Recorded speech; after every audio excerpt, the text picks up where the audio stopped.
Hey there, it's Noelle.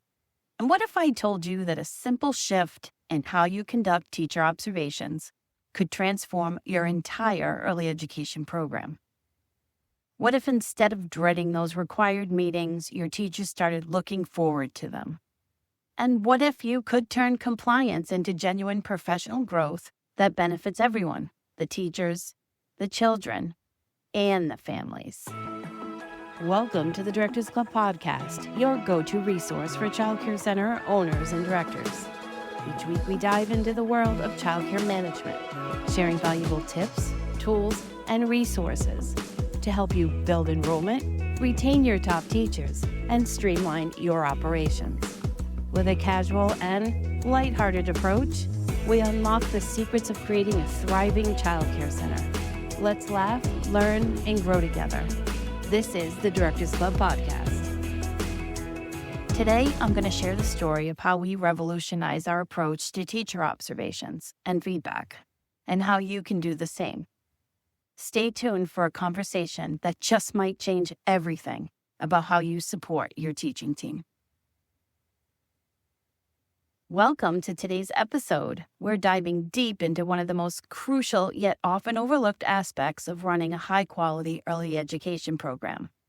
Teacher observations, but not just following policy, really incorporating a collaborative feedback approach.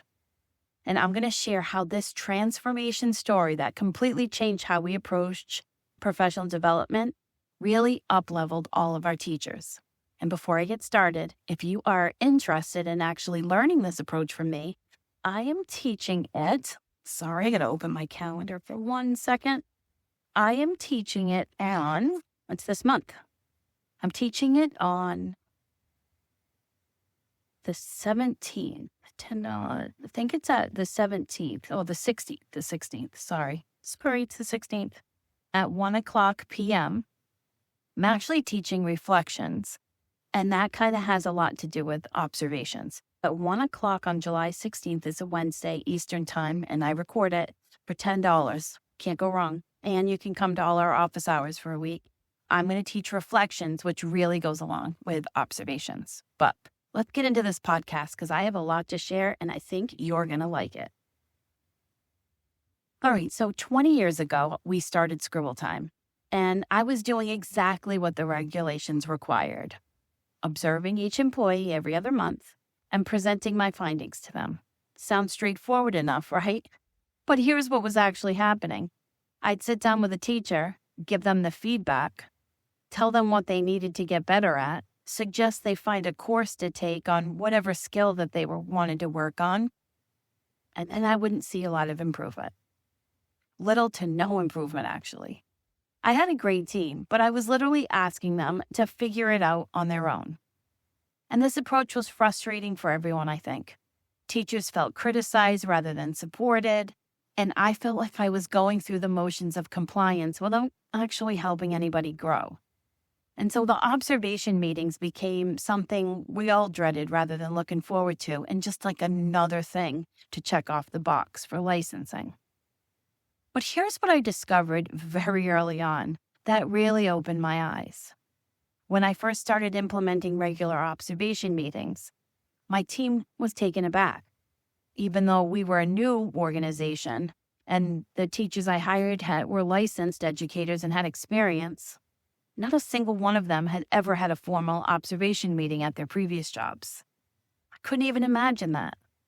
But then as I got into the field, we all realized that time takes the best of us, and we put some things on the back burner. But what I'm going to tell you right now is that when we do put this on the front burner, everything changes at your center. And you start seeing skill improvement, which helps with the behaviors, which helps with stress and the burnout and all the things. And it's not an easy field to work in. But these observations and it's the conversation that you have during the observation meeting that can change everything. You see, my dedicated teachers had been working in early education for years, some as decades, and no one had ever sat down with them to discuss their professional growth. This was an entire culture change for the industry, And it made me realize just how much potential we were missing by not investing in our teachers' development. Everything changed when I started digging into more leadership books to better myself. Particularly one of them was John Maxwell's work. His insights about leadership and development gave me a completely different perspective on how to handle observations and support teachers afterwards. Maxwell says, "A leader is one who knows the way, goes the way, and shows the way." And I realized I wasn't just supposed to identify the problem. I was supposed to coach, mentor. I was supposed to be someone who helped build their skills rather than pointing out their deficits and saying, "Go find your own solution." I completely redesigned our observation process. And instead of just noting what was good and what needed work, I created a more comprehensive form that included those elements, but went a lot deeper. We spent most of our time discussing how the teachers felt about their skills in different areas and collaboratively developing 3 specific goals they could work on to improve. This wasn't just me telling them what to do. It was us working together to identify next steps that felt manageable and achievable. The goals weren't huge, overwhelming tasks, I promise. You can't do that to somebody. It could just be a little step such as setting a timer on a clock every day.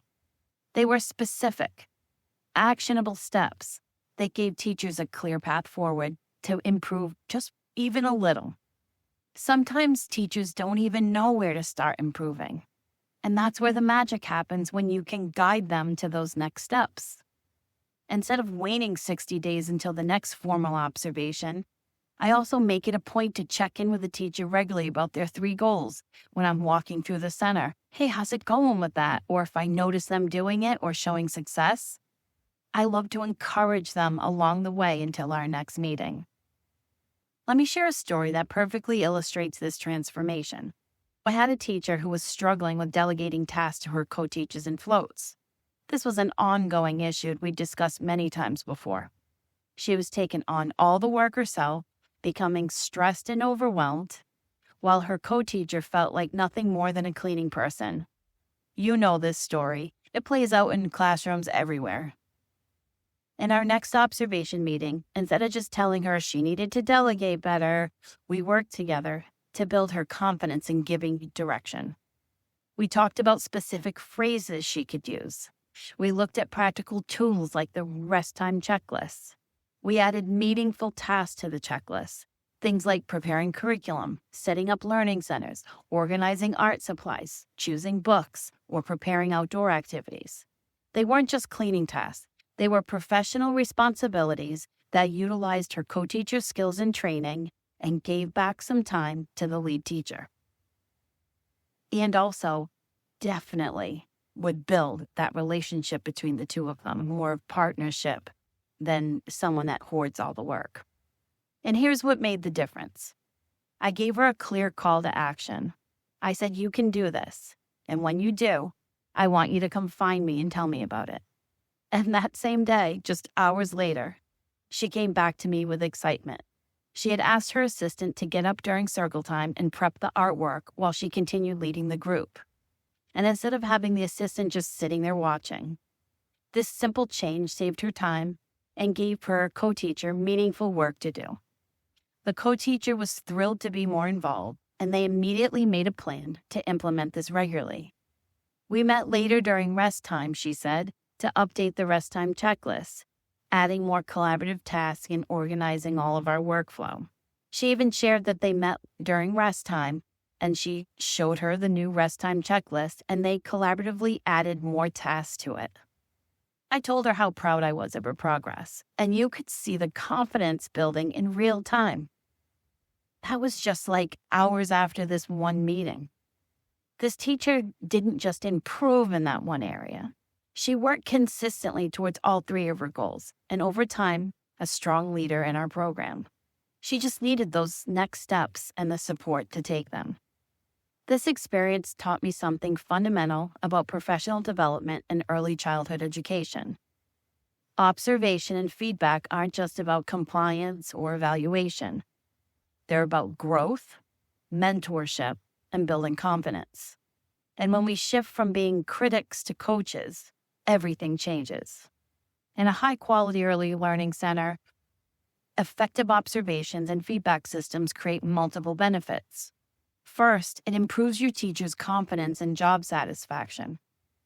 When teachers feel supported and heard, rather than criticized or gone silent, they're likely to take these risks, try new approaches, be more consistent with something, and grow professionally.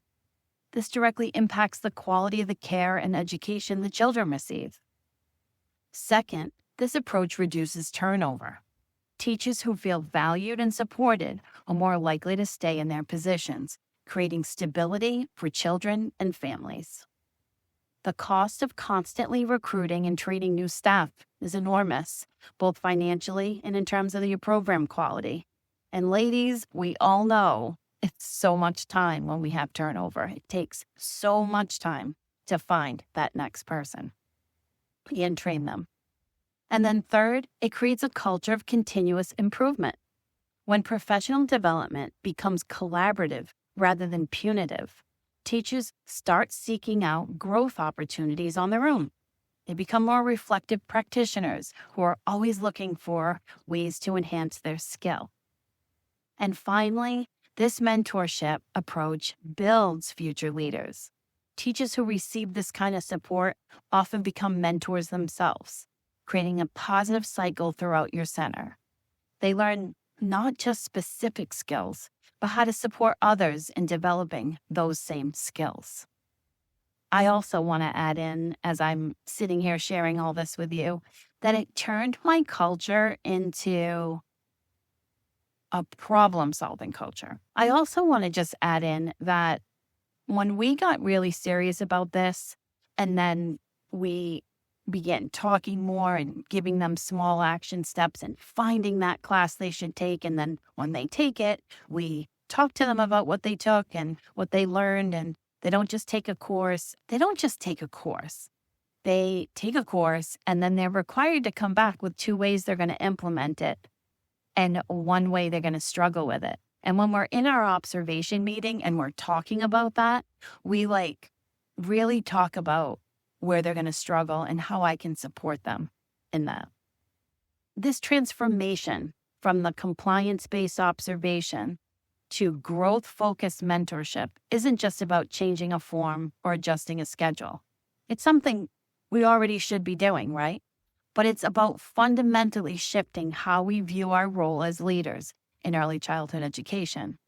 We're not just supervisors checking boxes. We're coaches, cheerleaders, and guides, helping dedicated professionals become the best version of themselves. And we need to be doing this even more as we are rebuilding our workforce right now. We all have teachers that have less skills. This will up-level your entire center. It really will. If you're ready to implement this approach in your own program, I strongly recommend starting with a staff meeting to introduce your new philosophy, because I wish I had done that in the beginning. I did it, but I didn't do it until after 6 or 7 months of our original approach to observations, and then finally doing my research and putting this in place. Be transparent about the changes you're making and why. Explain to your team that the observations will no longer be something that just happens, but rather it's something that you're going to come and we're going to collaborate together. You could also say something like, we're changing how we approach observations because we believe in your potential and want to support your growth as educators. These meetings will be collaborative conversations where we work together to identify your strengths and create achievable goals to help you thrive in your role. It's not about where you're going wrong. It's always about how I can support you in your current role. Give your team permission to be honest about what areas where they want to grow, and emphasize that vulnerability will be met with support and not judgment. Remember that when you're chatting with them. This upfront conversation sets the tone for everything that follows and helps your team understand that you're all working towards the same goal, creating the best possible environment for children and families. And when we invest in our teachers this way, everyone wins. Teachers feel valued and supported. Children receive high-quality care and education. Families have confidence in our programs.